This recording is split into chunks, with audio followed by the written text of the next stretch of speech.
প্রথম আলোর শিরোনাম, বদলি পদোন্নতি নিয়েই ব্যস্ত পুলিশ কর্মকর্তারা। বঞ্চিত দাবি করে সুবিধাবাদীরাও পদোন্নতি পাচ্ছেন, উপেক্ষিত পেশাদার কর্মকর্তারা। অভিযোগ আছে ঘুষ লেনদেনেরও।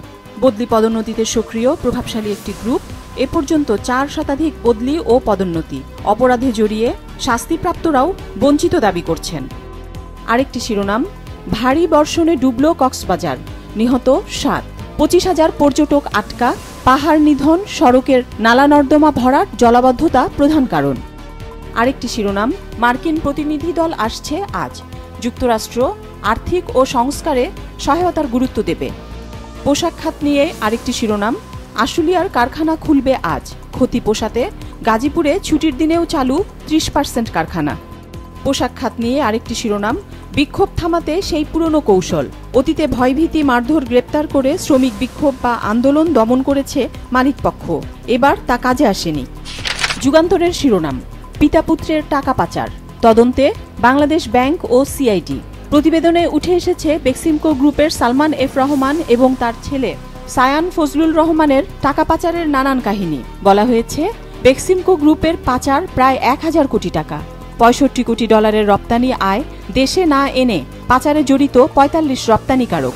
ফেরত আসার সম্ভাবনা আছে এমন 82 কোটি ডলার শনাক্ত।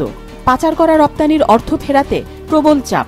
পাচারের সঙ্গে জড়িত প্রতিষ্ঠানের তালিকা কেন্দ্রীয় ব্যাংক থেকে সিআইডিতে দেওয়া হয়েছে।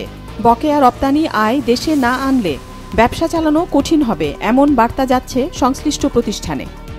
পুলিশ বাহিনী নিয়ে শিরোনাম, হদিস নেই পুলিশের বিতর্কিত কর্তাদের। খবরে জানানো হচ্ছে, সারা দেশে পুলিশের প্রায় 800 সদস্য পলাতক। ডিএমপিতে পলাতকদের তালিকা হলেও নেই কোনো উদ্যোগ। অভিযুক্তদের অবস্থান নিয়ে সামাজিক যোগাযোগ মাধ্যমে নানা গুঞ্জন। পত্রিকার আরেকটি শিরোনাম, চোরাপথে ভারতে পালাচ্ছেন সাবেক মন্ত্রী, এমপি, নেতা। সক্রিয় দালাল চক্র নিচ্ছে লাখ লাখ টাকা। কখনো বিশ্বাসঘাতকতা করছে দালাল সিন্ডিকেট, ধরিয়ে দিয়ে লুটে নিচ্ছে সর্বস্ব। রাজশাহী অঞ্চলের আওয়ামী লীগ নেতাদের বড় অংশ সীমান্ত পথে ভারতে পাড়ি জমিয়েছেন। সমকালের শিরোনাম, 3 মেয়রেই ডুবেছে চট্টগ্রাম। এই 3 জন মেয়র হলেন এম মঞ্জুর আলম, আজম নাসির উদ্দিন ও রেজাউল করিম চৌধুরী। খবরে বলা হয়েছে, 15 বছরে ভাগ বাটোয়ারা 8000 কোটি টাকা, হাজার হাজার কোটি টাকা খরচ, তবুও বসবাসের অযোগ্য নগরী। ভাগ পেতে পছন্দের ঠিকাদারকে দিয়েছেন টেন্ডার। জলাবদ্ধতা, বর্জ্য ব্যবস্থাপনা ও সড়ক সংস্কারের কাজেও ব্যর্থ। কালের কণ্ঠের শিরোনাম, সার সরবরাহ নিয়ে শঙ্কা, উঠে এসেছে নন ইউরিয়া সারের পরিস্থিতি। 1000 কোটি টাকা বকেয়া, 4 দেশ চুক্তি বাতিল করেছে। আমদানি বন্ধ 3 মাস, বকেয়া শোধ করে আমদানির উদ্যোগ নেওয়া হয়েছে। রাজনৈতিক পরিস্থিতি নিয়ে শিরোনাম, দল পুনর্গঠনের পরিকল্পনা করছে বিএনপি। মুক্ত পরিবেশে তৃণমূল পর্যায়ে কাউন্সিলের মাধ্যমে নেতৃত্ব ঠিক করবে দলটি। মেয়াদ উত্তীর্ণ জেলা ও মহানগর কমিটি ভেঙে দেওয়ার সিদ্ধান্ত। প্রথম দফায় 25 থেকে 30টি জেলা ও মহানগর কাউন্সিল করার চিন্তা।